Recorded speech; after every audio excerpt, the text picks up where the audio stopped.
Okay, this video is going to cover the Pythagorean Theorem. Pythagorean Theorem deals with right triangles. Now, there's a few things that you need to know before we can go into this, and let's cover that first. First of all, a right triangle, you should know, has a right angle, like so. There's my right angle. These two lines that form the right angle are called the legs of your right triangle. Then the long side that is opposite of the right angle we call the hypotenuse. That's Hypotenuse, hypotenuse. The legs are given the letters A and B in the Pythagorean theorem. And it doesn't matter which one's A, which one's B. It's the two that form the right angle. The hypotenuse is given the letter C. Now the Pythagorean theorem states that the lengths of the legs and the length of the hypotenuse of a right triangle are related.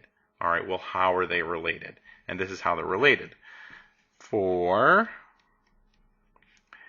any right triangle, which is what we got here on the left, the sum of the squares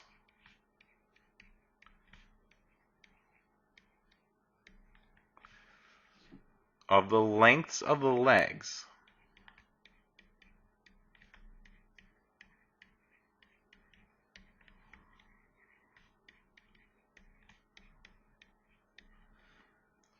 equals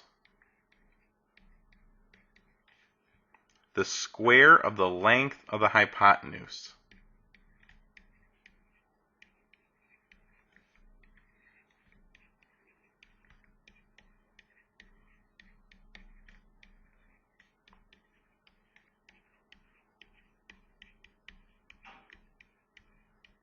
Okay, the formula.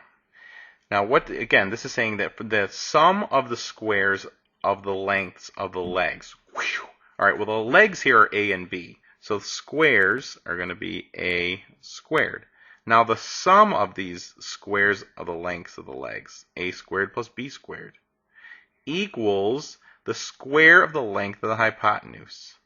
This is the formula for the Pythagorean theorem. A squared plus B squared equals C squared.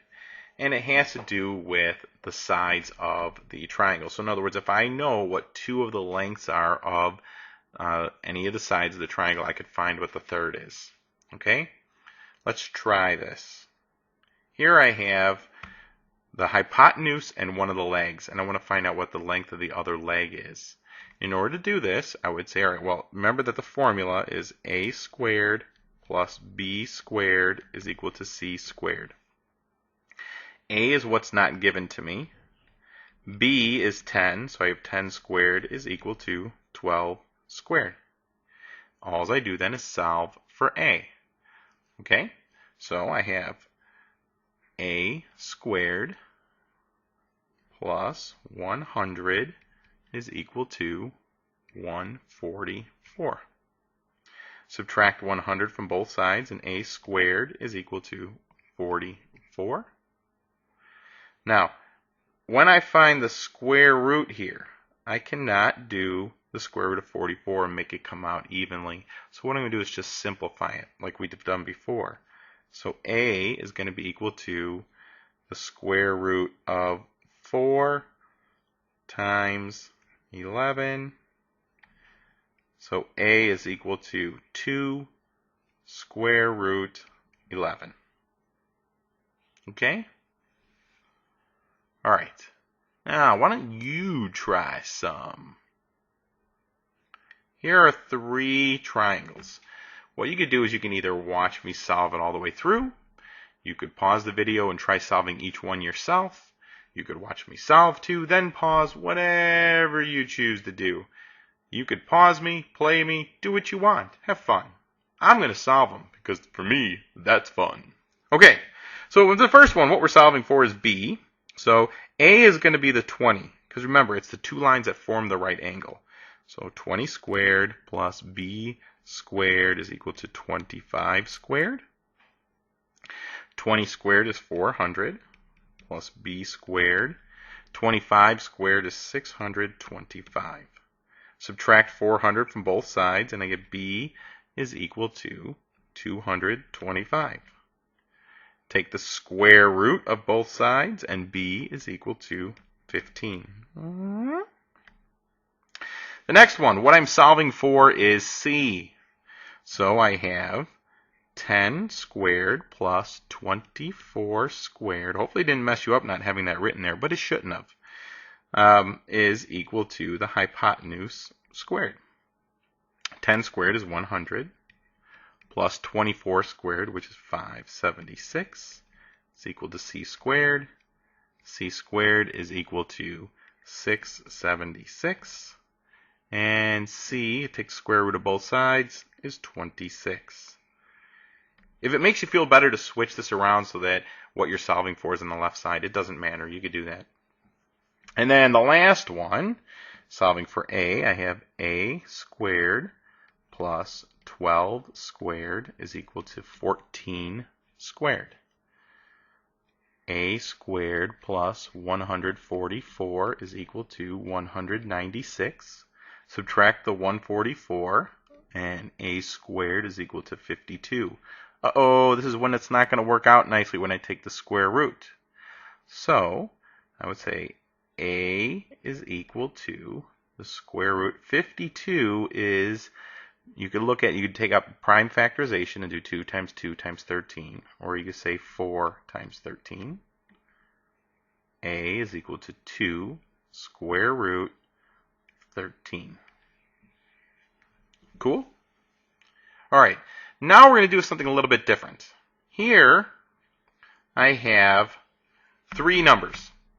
These are the lengths of the sides of a right triangle. And I want to, well, there's sides of a triangle. And I want to know if that triangle is a right triangle. Well, the way I would find out is by using the Pythagorean Theorem. Now, one of the things I did not mention, but I don't know if you knew, you may have known this from math before, even though these are not labeled A, B, and C, the longest side is always the hypotenuse. Okay, so when you're putting this in the formula, the longest side is the hypotenuse.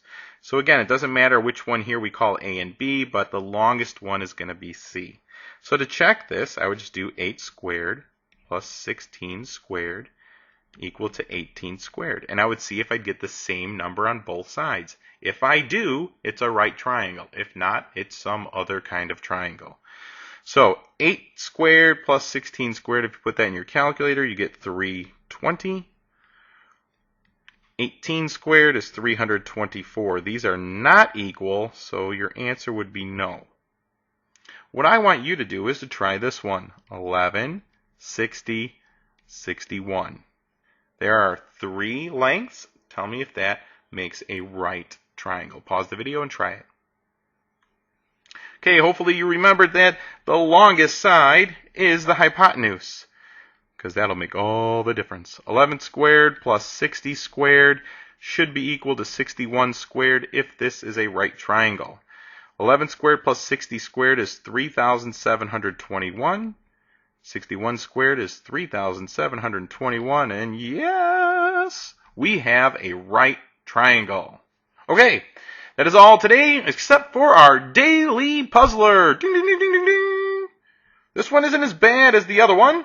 So here, the sides of a triangle have the lengths 4x, 5x, and 7x. Is the triangle a right triangle? And explain. Again, it's not homework, just for fun. But go ahead and try it, because I think it is interesting. Goodbye, everyone.